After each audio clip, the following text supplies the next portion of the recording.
Hello everyone, welcome back to day 57 और 100 days of JEE advance में अच्छे logical problems की प्रैक्टिस कर रहे हैं। सिंगल करेक्ट के सारे मॉड्यूल्स फिनिश कर दिया और पैसेज बेस्ड प्रॉब्लम्स पर हैं और अलजेब्रा पर अभी हम हैं। तो आज अलजेब्रा के अपन कुछ कॉम्प्रिहेंशंस, चार अच्छे कॉम्प्रिहेंशंस देखने वाले हैं। तो फटाफट से अपन क्वेश्चन पर आ जाते हैं। सबसे पहले तो पहला क्वेश्चन जो अपने पास है, ये जो पैसेज पर बेस्ड है, इसके अंदर हमें बोला है कि इस पॉलिनोमियल के चार रूट्स होंगे, ये उनका असेंडिंग ऑर्डर है और इन रूट्स पे बेस कुछ वैल्यूज निकालनी है और बोल रखा है sum of two of its roots vanishes. Vanishes मतलब दो रूट्स का सम जो आ रहा है वो जीरो के बराबर आ रहा है। तो अपन रूट्स मान लेते हैं, जैसे मान लो एक रूट है p, है ना। तो एक रूट हो जाएगा हमारे पास माइनस p। बाकी के दो रूट्स को ले लेते हैं q और r। तो p और माइनस p ऐड करने पे सम जीरो आ रहा है, मतलब रूट्स का सम वैनिश हो रहा है। अब यहाँ पर थ्योरी ऑफ इक्वेशंस लगाते हैं जो क्वाड्रेटिक में पढ़ा है। सबसे पहले सम ऑफ रूट्स निकालो, तो इन चारों को ऐड कर देंगे, q प्लस आर आ जाएगा। तो ये हो जाएगा माइनस बी बाई 24/4 होता है 6 के बराबर। अब two at a time alpha beta beta gamma alpha delta beta delta gamma delta सारे 6 पेयर सब कुछ बनाओगे। p इंटू माइनस पी आएगा, फिर p इंटू क्यू आएगा, फिर p इंटू आर आएगा, फिर माइनस पी इंटू क्यू आएगा, फिर माइनस पी इंटू आर आएगा और फिर q इंटू आर आएगा। तो आप देखोगे कि काफी सारी चीजें इसके अंदर क्या हो जाएंगी, कैंसल आउट हो जाएंगी। तो यहाँ पर एक माइनस पी स्क्वायर बचेगा और एक आपके पास इसके साथ बचेगा क्यू आर, और इन दोनों का सम बेटा आ जाएगा आपके पास सी बाई ए के बराबर, है ना। तो ये हो जाएगा 31/4। थ्री एट अ टाइम को भी इग्नोर करो और सम ऑफ ऑल प्रोडक्ट निकाल लेते हैं, है ना। तो ई बाई ए जिसको अपन बोलते हैं, तो सारे रूट्स को मल्टीप्लाई कर लो, तो minus P into Q into R, इन सब का प्रोडक्ट आपके पास आ जाएगा -8/4 विच इज -2। अब यहाँ पर अपन क्या कर सकते हैं, थोड़ी देर के लिए माइनस पी स्क्वायर को अपन ले लेते हैं एक्स और क्यू आर को ले लेते हैं बेटा अपन वाई। तो x प्लस वाई जो आ रहा है ना आपका, x प्लस वाई आपके पास आ रहा है 31/4 के बराबर, और इन्हीं दोनों का जो प्रोडक्ट आप देख रहे हैं यहाँ पे x इंटू वाई, ये आ रहा है -2 के बराबर। तो अब यहाँ से x निकाल लेते हैं, y को सब्सटीट्यूट कर देंगे अपन -2/x से, तो अपने पास यहाँ से माइनस पी स्क्वायर जिसको अपन ने x माना उसकी वैल्यू के लिए क्वाड्रेटिक बन जाएगी। तो अगर आप यहाँ पर इसके केस के अंदर एलसीएम लेंगे, है ना, तो ये बन जाएगा 4 टाइम्स एक्स स्क्वायर माइनस 2 और इक्वल टू में 31x आ जाएगा। 31x को अपन ले आते हैं एक तरफ, और इसके लिए अपन मिडिल टर्म स्प्लिटिंग का यूज कर सकते हैं या फिर बेटा अपन क्वाड्रेटिक फॉर्मूला का भी यूज कर सकते हैं, दोनों चीजें पॉसिबल है। तो यहाँ से अगर अपन सॉल्व करेंगे तो फैक्टर्स आ जाएंगे अपने पास। एक फैक्टर आएगा 4x प्लस 1 और दूसरा फैक्टर अपने पास यहाँ से आएगा x माइनस 8। तो माइनस पी स्क्वायर की वैल्यू 8 तो नहीं हो सकती, नेगेटिव है। तो दूसरी वाली जो आ रही है x की -1/4 वो हो जाएगी। तो इसका मतलब यहाँ से अपने पास पी स्क्वायर 1/4 आ गया, यानी p प्लस माइनस हाफ आ जाएगा, यानी एक रूट हाफ एक रूट माइनस हाफ हो गया बेटा। तो अब ये तो रही बात पी स्क्वायर की या माइनस पी स्क्वायर की। माइनस पी स्क्वायर को आप यहाँ -1/4 रख दोगे तो उधर जाएगा -1/4, उधर जाके -4 बन के मल्टीप्लाई होगा। तो क्यू आर का बेटा प्रोडक्ट जो आएगा ये 2 4 जा 8 आ जाएगा, और क्यू प्लस आर यहाँ पे हमें पता है 6 है। तो अब आप इसको भी इसी तरह से क्वाड्रेटिक बना के सॉल्व कर सकते हो या डायरेक्ट भी देख सकते हो। तो दो रूट और आ जाएंगे, एक 2 आ जाएगा एक 4। असेंडिंग ऑर्डर में जमाएंगे तो अल्फा माइनस हाफ हो गया, बीटा हाफ हो गया, गामा की वैल्यू आपके पास 2 आ जाएगी, डेल्टा 4 आ जाएगा। अब आपको यहाँ पर इनको पुट करना है और आप चाहें तो कमेंट्स में मुझे आंसर बता सकते हैं, तो मुझे लगेगा कि आपने भी ये सवाल सॉल्व किया। और इसी अल्फा बीटा गामा डेल्टा वाले इस पूरे डेटा को एक डेफिनेट इंटीग्रेशन के अंदर भी यूज किया गया है नेक्स्ट सवाल के अंदर। जैसे ये सवाल है, तो अपन ने देखा था कि अपने पास जो वैल्यू थी अल्फा बीटा गामा डेल्टा की, है ना, असेंडिंग ऑर्डर में जमाया था अपन ने। तो आई थी अपने पास माइनस हाफ, एक थी अपने पास हाफ, और गामा अपने पास था 2, डेल्टा अपने पास था 4, असेंडिंग ऑर्डर। तो इंटीग्रेशन की लिमिट्स लगा देंगे, तो 2 अल्फा से लेकर 2 बीटा, एक्स की पावर में यहाँ पे डेल्टा प्लस 1, फिर 5x की पावर में आपके पास आ जाएगा यहाँ पे गामा प्लस 1, फिर 2 into beta into mod x minus 1, और नीचे आपके पास आ रहा है x square plus 4 into beta into mod x, है ना। तो पुट आपको करना पड़ेगा ना, इसमें कोई ऑप्शन नहीं अपने पास। अब यहाँ पर माइनस ए से ए वाली प्रॉपर्टी होती है जिसके अंदर ऑड वाला पार्ट कैंसिल हो जाता है, इवन वाला पार्ट डबल हो जाता है, तो ये बन जाएगा 0 से ए। जब आप यहाँ पर डेफिनेट इंटीग्रेशन की प्रॉपर्टी से F of x plus F of minus x करेंगे तो x square mod x one ये सब जो है ये इवन है, ये डबल हो जाएंगे, और x की पावर 5 एक्स क्यूब वाले पार्ट जो होंगे ये एफ एक्स और एफ ऑफ माइनस एक्स में कट हो जाएंगे। तो आंसर आ जाएगा 2 टाइम्स मॉड एक्स माइनस 1। नीचे आपके पास इसके केस के अंदर आ जाएगा ये जो है ये मॉड एक्स प्लस 1 का ही होल स्क्वायर है, तो ये मॉड एक्स प्लस 1 का अपने पास होल स्क्वायर आ जाएगा। अब 0 से 1 में मॉड एक्स को आप x से रिप्लेस कर सकते हैं बेटा, तो ये बन जाएगा 0 से 1 x minus one, x minus one को आप ऐसे लिख दो ताकि डिवीजन हो सके, x माइनस वन को आप x plus one minus two लिख सकते हैं। अब अगर अपन यहाँ पे डिवाइड कर लेंगे तो पहली बार में x प्लस वन कट जाएगा, इंटीग्रेट कर सकते हैं, लिमिट लगा सकते हैं ln x प्लस वन, फिर minus two upon X plus one के स्क्वायर का इंटीग्रेशन भी two upon X plus one आ जाएगा, इसमें भी लिमिट लगा सकते हैं। तो ये सारी चीजें हैं जो अपन को थोड़ा सा यहाँ पे ध्यान रखनी है सॉल्व करते वक्त, तो आपको भी ट्राई करना ही। अच्छा, कैलकुलेशन एक बार आप थोड़ा सा दोबारा ट्राई कर लेना, हो सकता है मिस्टेक हो जाए, तो ये दोनों आपको ट्राई करने। Main alpha beta gamma delta theory of equation से निकालना था, एक बार अगर अपन ने वो सक्सेसफुली कैलकुलेट कर लिया, वो अगर अपन ने अच्छे से निकाल लिया तो फिर अपने पास काम इतना मुश्किल नहीं रहेगा, आसान हो जाएगा। तो ये आपको ट्राई करना है ना। नेक्स्ट कॉम्प्रिहेंशन पर आते हैं। इसके अंदर हालांकि हम थोड़ा सा पुट वगैरह करेंगे, तो इसको देखने से पहले फंडा क्या है मैं बता देता हूँ। फंडा ये बेटा कि अगर रियल नंबर्स हैं और P square plus q square अगर मैं बोल रहा हूँ जीरो है, या अगर मैं बोल रहा हूँ p square plus q square less than equal to zero है, तो होल स्क्वायर कभी नेगेटिव नहीं हो सकता। और जीरो है तो तभी होगा जब इंडिविजुअली दोनों जीरो हो जाए, क्योंकि अदरवाइज तो perfect square is always greater than zero. Zero होगा तभी इसके केस में सम जीरो आ सकता है। मतलब ऐसे किसी क्वेश्चन में P और Q जो दोनों हैं आपके पास, इन दोनों को इंडिविजुअली जीरो होना पड़ेगा, और कोई केस पॉसिबल ही नहीं है अपने पास। ऐसा ही कुछ आइडिया थोड़ा थोड़ा अपन यहाँ यूज करेंगे। क्वेश्चन पढ़ लो एक बार, ABCR इन AP, तो 2B बराबर अपन क्या लिख सकते हैं, 2B हो जाएगा A प्लस सी के बराबर, तो 2B को अपन लिख लेते हैं A प्लस सी। इसी तरह दूसरा अगर अपन देखेंगे तो एक्स वाई जेड जीपी में बेटा, यानी वाई स्क्वायर आ जाएगा एक्स इंटू जेड के बराबर, तो इसको अपन वाई स्क्वायर को एक्स इंटू जेड लिख सकते हैं, है ना। और y बराबर रूट एक्स जेड भी लिख सकते हैं, प्लस माइनस आएगा वैसे तो, बट ठीक है, अल्टीमेटली आंसर्स में मॉड है, सब जगह रूट है, तो पॉजिटिव ही मान के कर रहा हूं मैं भी। तो तीन नंबर्स यहाँ पर HP में है, तो बेटा HP में है तो इनका रेसिप्रोकल जो होगा, मतलब x by a, y by b और z बाई सी, मतलब इनके जो रेसिप्रोकल्स आ रहे हैं ना अपने पास, ये जो रेसिप्रोकल्स होंगे इन टर्म्स के, ये रेसिप्रोकल्स किस में हो जाएंगे, एपी में। और ये अगर एपी में, तो इसमें भी अपन लगा सकते हैं टू टाइम्स मिडिल टर्म, ये किसके बराबर आ जाएगा, ये आ जाएगा फर्स्ट टर्म के और प्लस थर्ड टर्म के बराबर। अब अपन यहाँ पे थोड़ा सा सब्सटीट्यूशन करते हैं, हमें ए और सी में रिलेशन चाहिए, तो सब्सटीट्यूशन में क्या करते हैं, y को रूट ऑफ एक्स जेड रख देते हैं और b को a plus c by two रख देते हैं, तो सब्सटीट्यूशन अपन को आता है। तो यही सब्सटीट्यूशन अगर अपन यहाँ करेंगे, b को a plus c by two रख देंगे, टू ऊपर चला जाएगा बचे हुए टू के साथ, और y की जगह अपन ने क्या रख दिया यहाँ पे, रूट ऑफ एक्स जेड, ऐसा। और इस तरफ अगर अपन यहाँ पर देखेंगे तो यहाँ पर हमारे पास आ जाएगा x बाई ए, और साथ में अगर अपन यहाँ पर देखें तो हमारे पास इसके साथ प्लस के अंदर है z बाई सी, कुछ इस तरह से। तो अब इस तरह के क्वेश्चन के अंदर अपन ये कर सकते हैं कि अपन परफेक्ट स्क्वायर बनाने की कोशिश कर सकते हैं। अगर कुछ केस में मान लो परफेक्ट स्क्वायर अगर नहीं बन पा रहा है, तो फिर उस केस के अंदर अपन ये करते हैं कि अपन या तो ऑप्शन लेके पुट कर सकते हैं, जैसे मॉड ए बराबर मॉड सी करके देख लिया है ना, ए बराबर सी या ए बराबर प्लस माइनस सी से देख लिया, तो हो सकता है कि वहां से हमारे पास कुछ आंसर आ जाए। तो वैसा ही कुछ जो होता है वो अपन को यहाँ पर भी करने की कोशिश करनी होती है। जैसे ये है, तो मान लो फॉर एग्जाम्पल सपोज आपने इसको लिख दिया कि भाई ये रूट ऑफ एक्स बाई ए का स्क्वायर है, एग्जाम्पल बता रहा हूँ मैं, प्लस में आपके पास दे दिया जेड बाई सी को आपने लिख दिया रूट ऑफ जेड बाई सी का, मान लो ये क्या हो गया अपने पास, होल स्क्वायर हो गया ऐसा। अब इसके केस के अंदर अपन ये बाकी वाले पार्ट को एक तरफ ले आए, है ना, तो ये जीरो हो गया, इधर एक तरफ ले आए, तो ये बन गया रूट ऑफ एक्स बाई ए का स्क्वायर, है ना, प्लस में रूट ऑफ जेड बाई सी का स्क्वायर। अच्छा, माइनस में इधर आएगा तो 4 टाइम्स हो रहा है, तो अपन 2 टाइम्स इसको दे देते हैं, है ना, तो 2 टाइम्स यहाँ पर अपन कर देते हैं, या उसको भी उधर ही रहने देते हैं, उसमें से भी सब्ट्रैक्ट कर देंगे, तो उतना ही ले लेते हैं। 2ab इसमें से हटा देते हैं, 2ab उधर से भी हटा देंगे, तो 2ab इसमें से हटाएंगे तो ये आ जाएगा रूट में X Z upon A C, तो A square B square minus 2ab बना रहा हूँ। लेफ्ट साइड के अंदर ये जो पड़ा है ना, इसमें से भी अपन सेम चीज हटा देते हैं, तो ये तो अपनी हो गई RHS।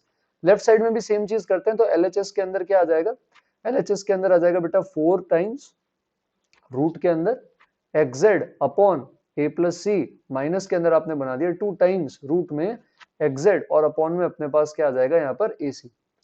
तो इसके केस के अंदर अब आप यहाँ पर क्या कर सकते हो, जैसे अगर आप यहाँ एलसीएम लोगे तो 2 रूट एक्स जेड तो बेटा आ जाएगा कॉमन, इतनी बात तो आप साथ दे सकते हो। नीचे एलसीएम ले लो तो उधर ऊपर चला जाएगा 2 रूट ए सी, और माइनस में जैसे यहाँ पर आपके पास आ जाएगा रूट के अंदर, अगर आप एलसीएम लेंगे इसके केस के अंदर तो इधर अपने पास रूट एक्स जेड, अच्छा यहाँ रूट नहीं था, रूट ऊपर ही था, तो माइनस में आपके पास 2 रूट ए सी के साथ ए प्लस सी आ जाएगा, और नीचे एलसीएम लेने पर आपके पास ए प्लस सी बचेगा और रूट ए सी बचेगा। तो बेसिकली ये लेफ्ट हैंड साइड है और आपके पास राइट हैंड साइड है, राइट हैंड साइड पे थोड़ा सा अगर आप फोकस करेंगे तो अपन ने यहाँ परफेक्ट स्क्वायर बना दिया। किसका परफेक्ट स्क्वायर है? Root of x by a minus में root of z by c का ये होल स्क्वायर। अब अगर आप राइट हैंड साइड पे आएंगे तो ये चीज जो कॉमन ले रखी है तो पड़ी रहेगी, पॉजिटिव भी मान रहे हैं अपन क्योंकि रूट वगैरह लगा रहे हैं फिलहाल के लिए। तो ए प्लस सी रूट ए सी। अब अंदर अगर आप देखोगे तो ए होता है रूट ए का स्क्वायर, सी होता है रूट सी का स्क्वायर और टू रूट ए सी। तो ये भी A square B square minus two A B है, लेकिन इसके लिए माइनस साइन बाहर लेना पड़ेगा। तो ये आ जाएगा root of A minus root of C का होल स्क्वायर। तो अब ये वाला तो whole square greater than equal to zero आ रहा है, और ये वाला होल स्क्वायर के साथ बाहर साइन माइनस वाला जो है वो क्या आ रहा है? नेगेटिव आ रहा है। तो इसका मतलब एक side greater than equal to zero है, एक साइड जो आपकी आ रही है वो क्या आ रही है? आपकी less than equal to zero है। तो इसका मतलब दोनों का सेटलमेंट एक ही जगह हो सकता है, दोनों की वैल्यू जीरो हो जाए। अब एक्स जेड ए सी ये सब तो जीरो है नहीं, मना कर रखा है इन्होंने यहाँ पे, देखो। तो इसका मतलब यहाँ पे जैसे इस होल स्क्वायर को जीरो बनाएंगे तो रूट ए बराबर क्या आ जाएगा? रूट सी। स्क्वायरिंग कर रहे हैं तो ए बराबर सी, मॉड सी बराबर मॉड ए लिया क्योंकि मैंने अभी जब ये सॉल्व किया था तो मैंने पॉजिटिव नंबर माने थे, बट जरूरी नहीं है पॉजिटिव हो, तो आपको साइन एडजस्ट करना पड़ेगा। तो दो चीजें ध्यान रखना, कई बार ऑप्शंस और कई बार whole square. Whole square completion बहुत ज्यादा इंपॉर्टेंट और पावरफुल टूल है, कई जगह ये काम आ सकता है अपने पास। फिर से जैसे नेक्स्ट पे आते हैं, अब ये बोल रहा है ये वाले तीनों नंबर्स एचपी में, तो इनका रेसिप्रोकल एपी में हो जाएगा, मतलब कि A by X B by Y Z by C, ये एपी के अंदर है। तो फिर से सेम फॉर्मूला लगाते हैं, टू टाइम्स मिडिल टर्म, इस बार बी को क्या लिख दोगे आप? ए प्लस सी बाय टू, इस बार टू से टू कट जाएगा। वाई को अभी भी मैं रूट ए सी लिख रहा हूँ, प्लस माइनस नहीं लिख रहा, तो अभी ऐसे ही रहने देते। इक्वल टू में आ जाएगा ए बाय एक्स और प्लस के, अच्छा ये भी उल्टा करना था, सी bye Z, A by x plus C bye Z. तो यहाँ पर भी क्या होगा बेटा, जैसे ये टू से टू वाला ये जो पार्ट है ये अपना क्या हो गया इसके केस के अंदर? कैंसल आउट हो गया। तो अब यहां से अपने पास क्या बचा? जैसे अपने पास बचा a प्लस सी अपॉन में अपने पास क्या आ रहा है? रूट ऑफ ए सी, इस तरह से। और अगर अपन यहां देखेंगे राइट हैंड साइड में, तो राइट हैंड साइड में हमारे पास आ रहा है a बाय एक्स और प्लस के अंदर अपने पास यहाँ पर जैसे आ जाएगा c बाय जेड। तो अब यहाँ पर भी सेम अप्रोच है, या तो अपन को क्या करना पड़ेगा? परफेक्ट स्क्वायर बनाए, किसी तरह से परफेक्ट स्क्वायर बनाने की अपन को कोशिश करनी पड़ेगी, या फिर अगर इन केस मान लो परफेक्ट स्क्वायर बनाना नहीं हो पाता, मान लो परफेक्ट स्क्वायर बनाना फेल हो गया अपना, तो फिर अपन उस केस के अंदर क्या कर सकते हैं? उस केस के अंदर अपन सब्सटीट्यूशन कर सकते हैं कि जैसे मान लो a बाई सी की वैल्यू है, तो मैं यहाँ पे क्या करूंगा? दोनों तरफ c से डिवाइड कर दूंगा, और फिर मैं a बाई सी को इससे क्या कर दूंगा? रिप्लेस करके देख लूंगा क्या मेरी लेफ्ट हैंड साइड और राइट हैंड साइड बराबर है। अगर अगर परफेक्ट स्क्वायर नहीं बना है तो ठीक है, जैसे फॉर एग्जांपल मान लो ये अगर नहीं बना पाए तो फिर क्वेश्चन करने के लिए कुछ सोचना पड़ेगा। तो यहाँ जैसे मान लो दोनों साइड मैंने सी से डिवाइड कर दी, तो सी से डिवाइड करूंगा तो ऊपर क्या आ जाएगा? यहाँ पे ए बाई सी प्लस इधर आ जाएगा वन, है ना। यहाँ पर अगर अपन देखेंगे नीचे रूट ए सी है, तो नहीं ठीक है, तब भी आपको रूट के अंदर तो लेना ही पड़ेगा, सेम चीज सेम प्रॉब्लम आएगी। तो ए बाई सी है, नीचे भी अगर आप सी से डिवाइड करोगे तो रूट के अंदर जाके सी स्क्वायर बनेगा, तो रूट के अंदर जैसे आ गया मान लो ए बाई सी, इस तरह से। तो अब जैसे मान लो ए बाई सी को आपने root of x by z रखा, तो यहाँ भी रख दिया अपन ने, यहाँ भी रख दिया, सेम चीज अपन यहाँ भी कर सकते हैं। अगर मान लो उससे नहीं बना तो फिर आपको फिर ये भी ट्राई करना पड़ेगा। बट प्रॉब्लम ये है कि जब भी अपन इस तरह से पुट करने वाला कुछ भी अप्रोच यूज करेंगे तो फिर वो थोड़ा सा अपने लिए क्या हो रहेगा? लेंदी रहेगा। तो ऐसा नहीं बोल सकते कि बहुत ही अच्छी अप्रोच है ना। तो जरूरी नहीं है कि अपन उसको हर वक्त अप्लाई कर पाए, तो कई बार ट्रिक से भी अप्लाई कर सकते हैं। जैसे परफेक्ट स्क्वायर तो बनाना है, तो अपन यहाँ पे क्या कर लेते हैं, जैसे लेफ्ट हैंड साइड है तो इसमें रूट ए से डिवाइड कर लो, तो ये हो गया बेटा root of a by c plus में हो गया root of c by, reciprocal एक दूसरे के, तो दोनों तरफ टू सब्ट्रैक्ट कर लेते हैं, इधर भी टू सब्ट्रैक्ट कर लिया, इधर भी टू सब्ट्रैक्ट कर लिया। तो आपके पास लेफ्ट हैंड साइड के अंदर यहाँ पे root a by c root c by a minus two, तो यहाँ पर आप क्या कर सकते हो? परफेक्ट स्क्वायर बनाने की कोशिश कर सकते हो इसके केस के अंदर, कि यहाँ पर अपन परफेक्ट स्क्वायर बना देंगे। तो इसके केस के अंदर ये ए बाई सी की power one by four minus C by A की पावर वन बाय फोर, इस पूरे का ये बन जाएगा बेटा परफेक्ट स्क्वायर। ठीक है, अब आपने माइनस टू राइट में भी किया है, तो आपके पास यहाँ पर है ए बाई एक्स प्लस के अंदर मान लो आपके पास क्या आ रहा है? सी बाय जेड, और मान लो आपने यहाँ पर भी क्या कर दिया है? टू से इस तरह से मल्टीप्लाई कर लिया। तो अब इसके केस के अंदर भी अगर आपको इस तरह से सिमिलर परफेक्ट स्क्वायर बनाना हुआ, तो आप इसके केस के अंदर भी दोनों के, जैसे मान लो सपोज ये केस सही हो, तो ए बाई एक्स जैसे यहाँ पे किसके बराबर हो जाएगा? सी बाई जेड के, तो आप वो भी यहाँ पर यूज कर सकते हो। इधर भी अपन टू के अंदर क्या कर सकते हैं, जैसे यहाँ पर भी अगर अपन परफेक्ट स्क्वायर बनाना चाहें तो ये एक ए स्क्वायर होगा, एक बी स्क्वायर होगा, एक 2ab होगा, तो वो चीज अपन यहाँ पर भी सोच सकते हैं लगाने के लिए। तो सेम चीज अपन ऑप्शंस के अंदर यहाँ पर पुट करके चेक कर सकते हैं, जैसे अपन ने यहाँ किया। यहाँ परफेक्ट स्क्वायर डायरेक्ट बन रहा था, यहाँ अगर डायरेक्ट बना पाए, जैसे लेफ्ट में बनाया वैसे राइट में बना दिया तो ठीक है, नहीं तो फिर ऑप्शन के अंदर जो भी a बाई सी की वैल्यू उसको x बाई जेड में कन्वर्ट कर सकते हैं, कि जैसे मान लो root of a by C X by Z है, तो यहाँ पर फिर ये root of x by Z हो जाएगा, ये root of z by X हो जाएगा। ये चीज भी अपन ट्राई कर सकते हैं। नेक्स्ट के अंदर बोला बेटा A X B Y C Z are in H P, तो एबीसी एच पी में है तो एक और रिजल्ट होता है जिसको अपन लिख सकते हैं बी बराबर 2ac, और अपॉन में हमारे पास क्या आ जाता है a प्लस सी। जरूरी नहीं अपन एपी में बनाकर देखें, तो आप ऐसे भी कर सकते हो। अब जैसे आपने यहाँ पे b को रिप्लेस कर दिया मान लो a प्लस सी बाई 2 से, और y को मान लो अब आपने रिप्लेस कर लिया रूट ऑफ एक्स जेड से। फिर से अब आपकी सेम साइकिल चलेगी, जो भी आपको देखना है तो आप क्या करोगे, एक तरफ लेकर आ सकते हो, एलसीएम ले सकते हो, और फिर आप देख सकते हो कि इस केस के अंदर अब अगर अपन देखें तो कौन सा वाला परफेक्ट स्क्वायर यहाँ पर अपने पास बन सकता है ना। तो जो भी अपन करेंगे अल्टीमेट आइडिया परफेक्ट स्क्वायर का रहेगा। तो जैसे 2 से आप मल्टीप्लाई कर लो, थोड़ा सा एक सेकंड स्क्रॉल कर लेते हैं, है ना। तो जैसे मान लो 2 था तो 2 आप उधर भेजोगे तो ये आ जाएगा a plus c root of x z, 2 उधर गया तो ये बन गया 4ac(x)z, ऐसा बन गया मान, इस तरह से। और नीचे आपके पास यहाँ ax प्लस सी जेड तो पड़ा ही है पहले से, है ना। तो फिर से अब अपन क्या कर सकते हैं, ax प्लस सी जेड जो है उससे अपन उधर क्रॉस मल्टीप्लाई कर सकते हैं, या फिर अपन इसको क्या कर सकते हैं, जो भी है जैसे ऑप्शन है तो यहाँ पे जैसे ऑप्शन से जल्दी आ जाएगा, जो भी दे रखे हैं जैसे मॉड ए बराबर मॉड सी, मॉड एक्स बराबर मॉड जेड। तो आप भी यहाँ पर क्या कर सकते हो, a बराबर सी और x बराबर z रख के left side right side check कर सकते हो। अगर परफेक्ट स्क्वायर नहीं बने तो, बन रहा है तो जैसे अपन ने फर्स्ट क्वेश्चन में किया था वैसे आपको सेकंड थर्ड में भी बनाना, नहीं बन रहा है तो फिर आप क्या कर सकते हो, परफेक्ट स्क्वायर का यूज कर सकते हो।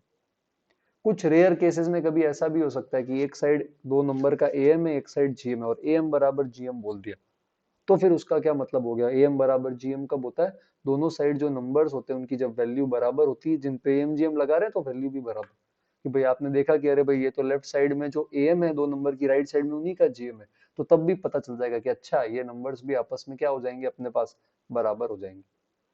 तो ये कुछ चीजें हैं जो अपने लिए इंपॉर्टेंट है। ये चीज आप सेम यहाँ पर भी कर सकते हो, है ना। अगर मान लो पॉजिटिव नंबर है तो ए एक्स प्लस सी जेड है बेटा, ए प्लस सी है आपके पास, और आपके पास क्या है, रूट ऑफ एक्स जेड। अच्छा 4 में ले आता हूँ, तो मैं आपको तीनों तरीके इसलिए बता रहा हूँ क्योंकि मुझे नहीं पता ना यार एडवांस में कौन सा आएगा, पर अगर अपन को तीनों तरीके आते होंगे तो अपन वहां पे देख सकते हैं एक बार में कि अरे ये तो वही क्वेश्चन है। तो जैसे एक सब्सटीट्यूशन से बताया मैंने आपको, एक परफेक्ट स्क्वायर से अब एक एएमजीएम से देख सकते हो। जैसे ये 4 है तो एक 2 इसको दे दिया, एक 2 इसको दे दिया। अब जैसे यहाँ एएमजीएम लगाओगे बेटा तो इसकी मिनिमम वैल्यू क्या आएगी, रूट एसी। इधर जैसे मान लो आपने एएमजीएम लगाई बेटा तो ये आ जाएगा root of A C X Z. अब देखो मजा आएगा आपको, root AC into root AC ये किसके बराबर है, एसी के बराबर। इसी तरह root XZ into root XZ किसके बराबर है, एक्सजेड के बराबर। तो मतलब लेफ्ट साइड की मिनिमम वैल्यू राइट साइड के बराबर आ रही है, मतलब आपने जिनमें एएमजीएम लगाया ना, ए और सी वो बराबर है, और जो आपने एक्स और सीजेड में लगाया ना बेटा, दोनों एंड में बराबर है। पर सर मॉड क्यों आ रहा है सर, क्योंकि एएमजीएम अपन पॉजिटिव में लगाते हैं तब ग्रेटर देन इक्वल टू आता है, नेगेटिव में लगाते हैं तो साइन चेंज हो जाता है। ठीक है, तो मिनिमम बराबर राइट हो या मैक्सिमम बराबर राइट हो, नंबर तो बराबर करेंगे, बस वहां पे मॉड आ जाएगा क्योंकि फिर जीएम नेगेटिव होगा तो दोनों के माइनस माइनस कटेंगे। तो एम जीएम वाली बात ध्यान रखना, उसके अलावा पुट वाली बात ध्यान रखना, और परफेक्ट स्क्वायर वाली बात सबसे इंपॉर्टेंट है। सवाल अच्छा था इसलिए थोड़ा सा ज्यादा समय दिया है इसको समझाने में। नेक्स्ट वाले सवाल पर आते हैं। तो ये समेशन की बात कर रहा है इस कॉम्प्रिहेंशन में, जहां पे अपन टर्म्स को स्प्लिट कर देते हैं और ऑल्टरनेट टर्म्स कैंसिल हो जाते हैं, वही इन्होंने समझा रखा है। तो ये आई थिंक आप लोगों को आता है। ये आपने सीक्वेंस सीरीज में देखा होगा, ट्रिग्नो में भी इन्होंने अप्लाई किया, तो मेरे को अच्छा लगा, मतलब टफ नहीं मजेदार लगा इसलिए मैंने इसको ले लिया। तो ये 4r-1, अब इसको स्प्लिट कैसे करना है, ये तरीका थोड़ा सा अच्छा है। तो करना क्या है बेटा, 5r-r लिखना है। ये कर लिया तो मतलब क्वेश्चन हो गया। कैसे हो गया सर, बताता हूँ। 5r को आप मल्टीप्लाई करेंगे 5 की पावर r से, तो आपके पास एक r रहेगा, 5 इंटू 5 की पावर r अपन को आता है नर्सरी क्लास। फिर यहाँ माइनस कॉमन लेंगे, r+1 को भी कर देंगे तो r+1 के साथ आ जाएगा 5 की पावर r। अब नीचे आपके पास क्या बेटा, r² प्लस r, फैक्टर कर लिया। पहले केस में r कट जाएगा तो ये बनेगा 5 की power r+1 upon r+1। Summation के अंदर ही हो रहा है ये सब, है ना। सेकंड केस में r+1 कट जाएगा तो अब हुआ क्या, देखो 1 1 का डिफरेंस आ गया दोनों तरफ। तो अब जब आप यहाँ पर टर्म्स पुट करोगे, आर की वैल्यू पुट करोगे, तो फर्स्ट और लास्ट के अलावा सारे ही टर्म्स अपने पास क्या हो जाएंगे, कैंसल आउट हो जाएंगे। तो आप अब 1 2 3 4 इस तरह से पुट करने की कोशिश कर सकते हो। आपके ऑल्टरनेटली जितने भी टर्म्स है वो सारे के सारे टर्म्स यहाँ पे क्या हो जाएंगे, कैंसल, फर्स्ट और लास्ट को छोड़। ट्राई कर सकते हैं। लिमिट यहाँ थोड़ी सी मेरे को गड़बड़ लग रही क्योंकि इन्फिनिटी पे ये बेचारा इन्फिनिटी भाग जाएगा, बट स्प्लिटिंग तक का आइडिया आना चाहिए। फिर अब आप पुट करके देखो, टर्म्स कैंसिल होंगे। ट्रिग्नो में मैंने ऐसे क्वेश्चंस कम देखे हैं, पर इन्होंने बना के दिया तो मुझे बहुत अच्छा लगा। आप ये ब्रैकेट खोलो बेटा ना, cos 1 कांस्टेंट है, वो अंदर बाहर जा सकता है, तो n की लिमिट है ये 1 से 50 है ना, तो cos 1 into sine of n। अब इसको भी इकट्ठा कर लेते हैं यहाँ पे, है ना, तो ये क्या आ जाएगा बेटा अपने पास, sine 1 into cos of n। पहचान गए आप, हाँ पहचान गए सर। फिर यहाँ पे -1 वाला पार्ट अलग से था, तो यहाँ पे -1 वाला माइनस का साइन एन अलग से। अब देखो मजा आएगा, sign A cos B plus cos A sine B है, तो ये क्या बन जाएगा आपके पास, sign A cos B plus cos A sine B, ये बन जाएगा साइन ऑफ n प्लस 1, और माइनस समेशन में अब आपके पास बच गया साइन ऑफ n। अब आप जब n बराबर 1 से 50 रखेंगे तो बेटा ऑल्टरनेट टर्म्स कैंसिल होंगे, फर्स्ट और लास्ट बचेंगे, लास्ट में साइन 51 डिग्री, फर्स्ट में साइन 1 डिग्री। तो अच्छी चीजें हैं ये, स्प्लिटिंग हमें आनी चाहिए, एडवांस में भी आ सकते हैं, कोई बड़ी बात नहीं। नेक्स्ट सवाल थोड़ा सा अलग और स्पेशल है, इस तरह के सवालों को अपन रिकर्शन बोलते हैं, और रिकर्शन का एक मैंने सेपरेट वीडियो चैनल पे बहुत पहले डाला था, जब चैनल शुरू हुआ था। मैं अभी वीडियो जो है वो इन्फो कार्ड्स में डाल दूंगा, डिस्क्रिप्शन में जाएंगे तो आपको मिल जाएगा, अगर आपको डिटेल में जाना हो तो आप देख सकते हैं, है ना। और ये कॉम्प्रिहेंशन जो रिकरेंस है, ये एज सच कोर्स में लिखा हुआ नहीं है, पर एडवांस में एक बार काफी समय पहले एक पैसेज आया था। अगर आप PYQ लगाएंगे परम्यूटेशन कॉम्बिनेशन के, तो आपको बाइनरी 1010 का एक क्वेश्चन मिलेगा, तो आप प्रैक्टिस के लिए होमवर्क में उसको ट्राई करें। अभी ये सवाल जो है ये थोड़ा सा स्पेशल है। अब ये क्या बोल रहा है, देखो मैं इस सवाल का एक दूसरा वर्जन भी बताऊंगा आपको, जो कि जिसको अपन वही रिकरेंस बोलते हैं, और वो मेरे से जब मैं IIT कर रहा था और जब इंटर्नशिप सीजन था तो मेरे से भी पूछा था इंटरव्यू के अंदर। तो खैर वो तो दूसरी बात है, फिलहाल एक बार इसको पढ़ते हैं। तो f of n denotes number of different ways in which positive integer n can be expressed as sum of 1 and 2। मतलब किसी भी नंबर को 1 या 2 में तोड़ना है, जैसे 4 है उसको 2 + 2 लिख सकते हो, या 2 + 1 + 1, ऑर्डर भी मैटर करेगा ना, 1 + 2 + 1, 1 + 1 + 2, 1 + 1 + 1 + 1।